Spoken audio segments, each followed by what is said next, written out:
Have you ever noticed something strange about certain people? They spend years chasing success, working late nights, collecting promotions, climbing higher and higher.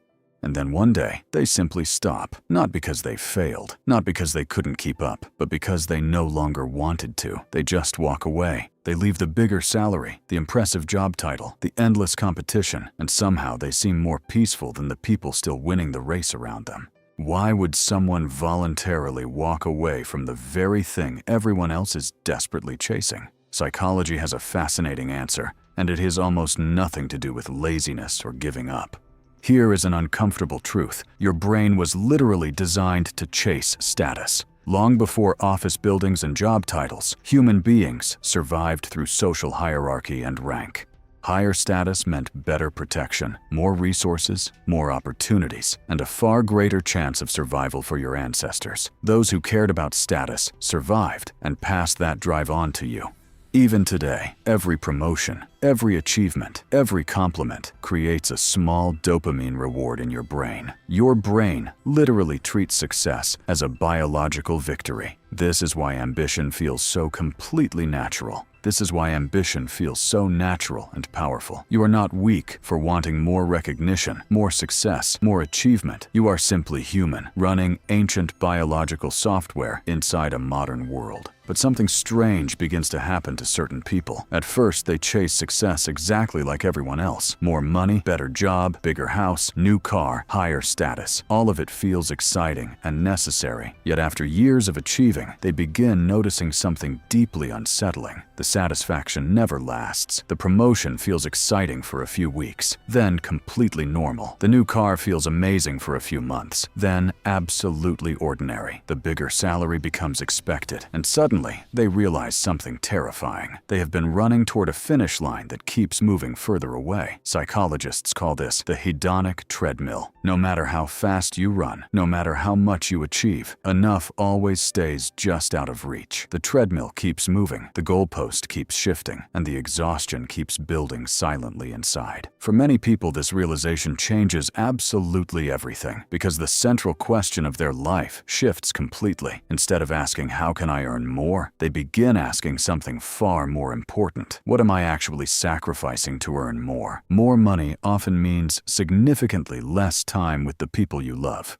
More status often means dramatically more stress and pressure. More achievement often means less genuine presence in your own life and relationships. And eventually, some people make a decision that looks irrational from the outside, but feels completely necessary from the inside. They decide the trade simply is not worth it anymore, so they stop trading. What makes this psychologically fascinating is that people who leave the race develop a completely different relationship with reward and value. Most people see a promotion and immediately think more money, more respect, more validation, more success, pure upside. But the people who have left the race see that exact same promotion completely differently. They see more meetings, more pressure, more relentless responsibility, and more precious time spent away from the people and things they genuinely love. The external reward stays exactly the same, but the perceived cost becomes completely impossible to ignore once you have seen it clearly. And once you see that cost, you truly cannot unsee it ever again. And here is where most people completely misunderstand those who leave the race. They assume these people simply lost their ambition and gave up, but that is almost never true. The ambition did not disappear. It simply and powerfully changed direction. Instead of maximizing income, they maximize freedom and time. Instead of chasing status, they chase genuine peace and presence. Instead of asking, how can I impress others? They ask, how can I actually enjoy my own life? That sounds beautifully simple when you say it out loud, but psychologically, it is genuinely one of the hardest transitions a human being can ever make, because it requires completely abandoning the scoreboard everyone else is playing by. Think about this carefully. Most of us know exactly how society measures success. Money, titles, cars, houses, followers, achievements. The rules are crystal clear. The metrics are completely visible to everyone. The scoreboard tells you exactly where you stand. But the moment you step away from that entire system, the scoreboard completely disappears. There is no universal measure anymore, no external validation, no ranking system, no clear signal telling you whether you are succeeding or failing at life. Now you must decide for yourself what actually matters. You must define your own success from scratch. And that is genuinely terrifying, because freedom sounds absolutely beautiful until you are fully responsible for defining the entire meaning of your own life.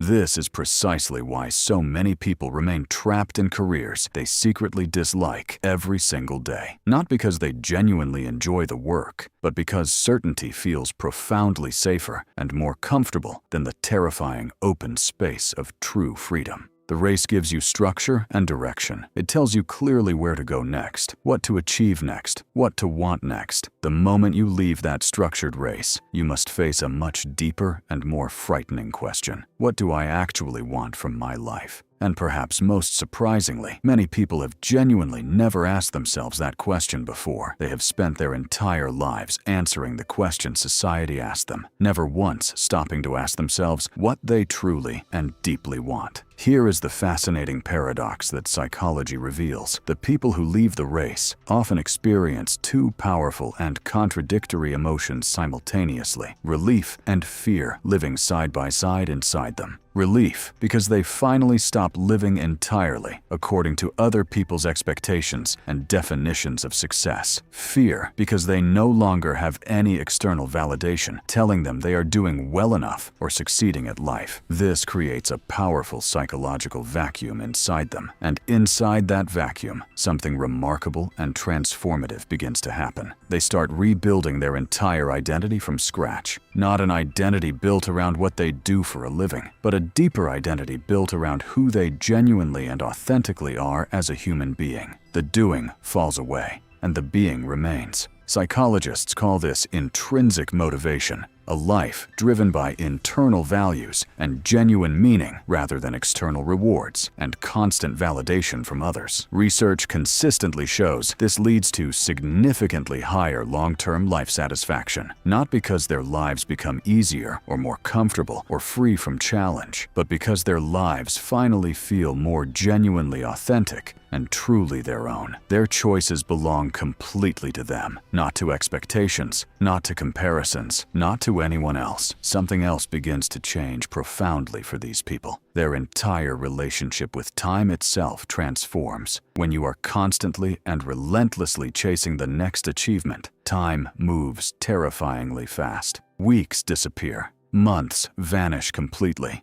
years blur together into an indistinct rush.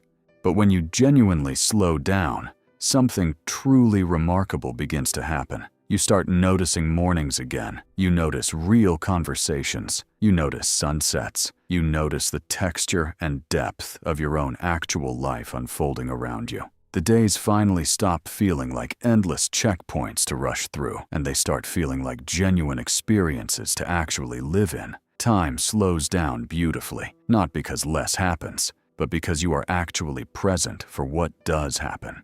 So maybe the people who quietly leave the rat race are not running away from success at all. Maybe they are simply redefining what success actually means and choosing a definition that belongs entirely to them. Maybe success is not earning the most money or collecting the most achievements or reaching the highest title. Maybe real success is building a life you genuinely do not feel the desperate need to escape from or recover from or hide from. A life where your schedule genuinely belongs to you. Your attention completely belongs to you. Your precious time, the only truly non-renewable resource you have, finally belongs entirely and completely to you. And perhaps the most important realization of all, the goal of life was never to win the race. The real goal was to make absolutely sure that the race was not making you lose yourself in the process of running it. Because at the end of your life, nobody is going to ask how many promotions you received, or how high you climbed, or how much you accumulated. The question you will ask yourself is far simpler and far more important than any of that. Did I actually live? That is the only question that will matter, and only you, nobody else. No scoreboard, no title, no amount of money. Only you can answer that question when the time finally comes.